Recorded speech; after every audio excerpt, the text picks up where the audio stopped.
Bismillahirrahmanirrahim. Thank you, Kallu sahib. Assalamu alaikum wa rahmatullahi wa barakatuh. Thank you very much for our honorable member of parliament, our councillor, member of the Ontario legislation, and all the brothers and sisters who came today. Alhamdulillah, this is a very important event for us and for broader Canadian community and maybe worldwide community, because once you are on internet, you are talking to the world. No matter how small your congregation is, but on the internet, you never know who is listening to you. So I'm very grateful to Brother Nisar that he has taken this responsibility to initiate this TV channel. And I'm very grateful to Brother Ahmad, who is absolutely working day and night to support this channel through the financial support that is definitely needed. And the financial support comes from the congregation of this masjid, this mosque. Jannah is a big major institution in Canada. It's not this masjid is having a one congregation. This mosque or masjid has established 16 other mosques. The money comes from this congregation.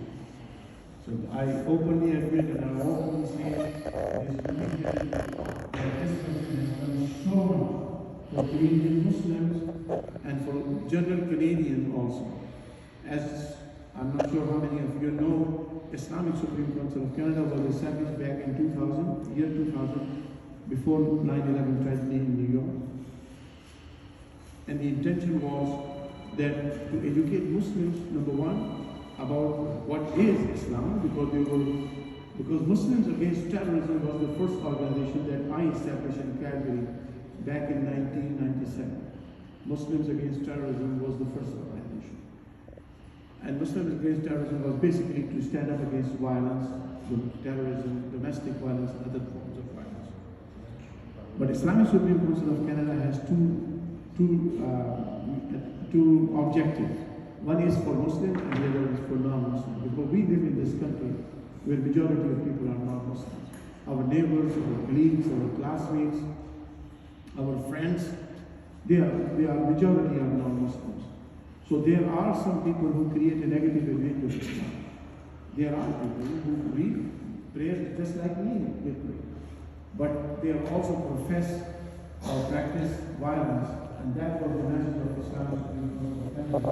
That Islam does not stand for violence. Islam stands for peace. Islam means peace. And that's what is to the message to the broader, our youth especially. And then to the non-Muslims, that you may have a misunderstanding about Quran, you may have a misunderstanding about Prophet Muhammad. Maybe you have been brainwashed by some Islamophobes. So let's sit down and talk. And that is why I am the most engaged person in Canada from Muslim community who has started interfaith dialogues way before anybody was thinking about to make it as a nationwide project. Alhamdulillah. And this is what Islamic Supreme Council is all about. Let me just quickly talk about Islam TV. That the idea of Islam TV, although Nisar is running this show and Jannah is supporting this, but also there is also a very important outcome or result that we all supposed to achieve and should achieve. Islamic Supreme Council of Canada has its roots, alhamdulillah, across the country. We have 36 mosques that I am involved in.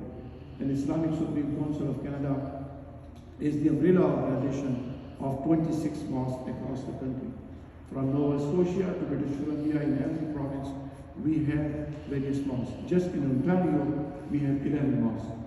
And then we have 6 mosques in Alberta, we have in Manitoba, in Saskatchewan, and also New Brunswick, Quebec, of course, and British Columbia. My dear brothers and sisters, we do have this work. So Islam TV, what we can do, again, first of all, I'm very open. Islam TV is not about preaching Quran, preaching Nabi Sallallahu Alaihi Wasallam, teaching, yes, but it has to have other aspects of social issues. All the time reading Quran is not going to help. I'm a person of clergy, but I do recognize that we have to preach Islam the way people can understand. If I preach Islam the way I understand, it has no benefit for you. You have to understand what I am saying. So that's why, especially in this country, our youth need guidance. There has to be a substantial work programs for youth. And unfortunately, we Muslims have our own baggage. We have left out our women from the leading the community. There has to be a lot of programs for women issues, youth issues. Those kind of discussion will attract a lot of attention. If